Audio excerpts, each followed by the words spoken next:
اللہ تعالی علیہ وسلم. اب آخری وقت ہے ظاہری حیات، سرکار کائنات صلی اللہ علیہ وسلم وصال فرما رہے ہیں. حضرت فاطمہ تشریف فرما ہے. حضور کی تکلیف کو دیکھ کر فاطمہ رو رہی ہے، بے چین ہے، اور بار بار حضور صلی اللہ تعالی علیہ وسلم پانی کے پیالے میں اپنے دست اقدس کو ڈبوتے ہیں، اور ڈبونے کے بعد بار بار حضور اپنے ہاتھ کو پیشانی پر یوں پھیر رہے ہیں بار بار. حضرت فاطمہ نے جب حضور کی تکلیف دیکھی تو حضرت فاطمہ رو رہی ہیں.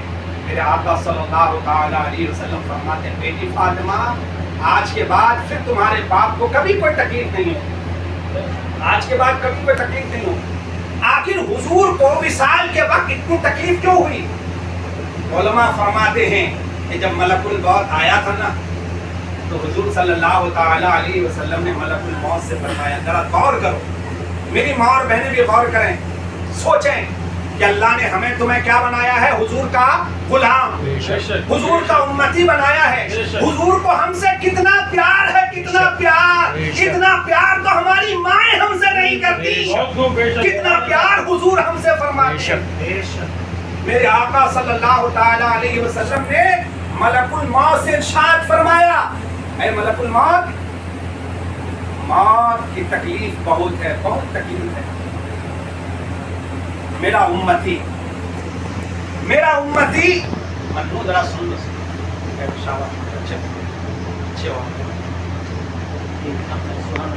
حضور کے غلام ہیں ہمارا، سبحان اللہ. اب ذرا سنیے غور سے. حضور نے فرمایا ملک الموت میرا امتی گنہگار امتی موت کی تکلیف کو برداشت نہیں کر پائے گا. تو ملک الموت عرض کرتے یا رسول اللہ پھر کیا حکم ہے آپ کا؟ حضور فرماتے ہیں جتنی موت کی تکلیف ہے نا، امت کی جتنی تکلیف ہے، میرے غلاموں کی جتنی تکلیف ہے، وہ ساری تکلیف مجھے دے دو، کیونکہ میرے غلام اس تکلیف کو برداشت نہیں کر سکتے. حضور نے وہ ساری تکلیف اپنے اوپر لے لی. ذرا غور تو کرو، میرے آقا صلی اللہ تعالی علیہ وسلم وصال کے وقت بھی اپنی امت سے کتنا پیار کر رہے ہیں کہ امت کی تکلیف کو اپنے اوپر لے رہے ہیں کہ میرا امتی تکلیف میں مبتلا نہ ہو، ساری تکلیفیں مجھے دے دو. اس لیے حضور صلی اللہ تعالی علیہ وسلم کو اس اخیر وقت میں بہت زیادہ پسینہ اقدس اور بار بار حضور بے چین، حضور پاک صلی اللہ علیہ وسلم کی پیشانی پہ پسینے کی بوندیں، سرکار کے پسینہ پاک حضور کے ماتھے کا بوسہ لے رہا تھا. کیوں ہو رہا تھا؟ اس وجہ سے کہ میرے آقا صلی اللہ علیہ وسلم نے امت کی تکلیف اپنے اوپر لے لی. اب ذرا غور کیجئے کہ اللہ نے ہمیں اور آپ کو ان کا امتی بنایا ہے، ہم ان کے غلام ہیں، ہماری تکلیف کو حضور نے اپنے اوپر لے لی. اب میرے آقا نے جو ہمیں حکم دیا ہے، اگر ہم ان چیزوں پر عمل نہ کریں، ان چیزوں کو سن کر کے ہم انسنی کر دیں، تو ذرا سوچئے کہ اگر حضور ناراض ہو گئے تو مرتے وقت ہمارا کیا بنے گا؟ جب ہم قبر میں جائیں گے تو ہمارا کیا بنے گا؟ ایک ہی تو آسرا ہے، ایک ہی تو سہارا ہے کہ جب قبر میں سب لے جا کر چھوڑ دیتے ہیں، بیٹا بھی ساتھ چھوڑ دیتا ہے، مال بھی ساتھ چھوڑ دیا. لوگ نام کے لیے مرتے ہیں، سب سے پہلے تو نام ہی ختم ہو جاتا ہے. بندہ جب مرتا ہے سب سے پہلے نام ہی کے لیے مرتا ہے نا، کہ صاحب علاقے میں میرا نام ہو، دولت کما رہا ہے، پوسٹ کے لیے، عہدے کے لیے بھاگ رہا ہے، دوڑ رہا ہے. کیوں دوڑ رہا ہے؟ کہ میرا نام ہو جائے علاقے میں. مرتے ہی سب سے پہلے اللہ نام ہی کو مٹا دیتا ہے. اور کیسا مٹتا ہے نام؟ جب کوئی مر جاتا ہے مسجدوں میں اعلان لگتے ہیں تو کیا اعلان بھی لگتا ہے، نام لے لیا گیا، لوگ پوچھتے ہیں، کیا پوچھتے ہیں؟ خان صاحب آ گئے کیا؟ یہ پوچھتے ہیں. فلاں صاحب آ گئے کیا؟ چودھری صاحب آ گئے کیا؟ یہ نہیں پوچھتے. کیا جنازہ آ گیا، میت آ گئی، ڈیڈ باڈی اسپتال سے میت آ گئی. اب تو لوگ نام ہی بھول گئے. اسی نام کے لیے چودھری مر رہا تھا، مرا تو اب نام ہی لوگ بھول گئے. سب سے پہلے اللہ نام کو مٹا دیتا ہے. ذرا غور کرنے والی بات ہے. دوسری چیز تو سب لوگ بھول، جو دوسری چیز ساتھ چھوڑ دیتی ہے وہ ہے مال. اور تیسری چیز کون سی ہے؟ وہ ہے اولاد. کب تک کا ساتھی ہے وہ؟ قبر تک. بس بیٹا اگر اچھا ہے تو حد سے حد یہی نہلا دھلا کر کے قبرستان تک لے جائے گا اور لے جا کر اتار دے گا، اتنا ہی تو کرے گا وہ.